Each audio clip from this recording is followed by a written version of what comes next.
But how do we go forward? How, after all of the horror that we have committed and all of the resulting divisions among us, do we enact the golden rule as our standard for life? How do we manage to get enough people into the governments, businesses, and religions, framing our lives, that have the courage to say no, that have the courage to commit to the golden rule and will not participate in violating it for someone else's expediency? How do we get people to realize that those forces on earth working against us, working against peace and goodwill among us, can only do so with our support?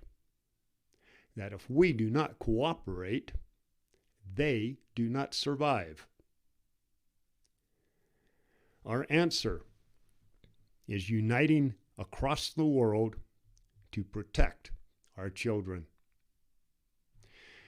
The only time Jesus ever made a comment about someone having to pay for their sins in a way that resembles our childish idea of hell concerned those people who harm the little ones, when he said that their fate would be worse than having a millstone tied around their necks and tossed into the sea. Nowhere else does Jesus even hint of punishment like that. And that is our clue as to the importance of and the need to care for the only innocent ones among us. A parent's love for their child is something that most people have in common, and that crosses all social, religious, and political barriers.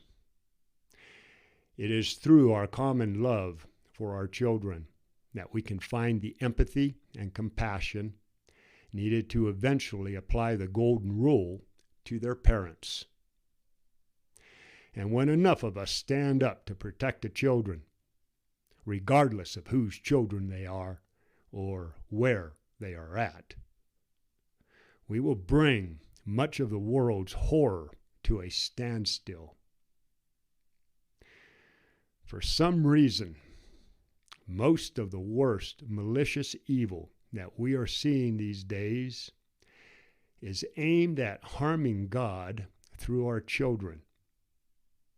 In other words, robbing God of another soul and those children of their greatest opportunity to acquire their eternal lives. Eternal souls. Same thing.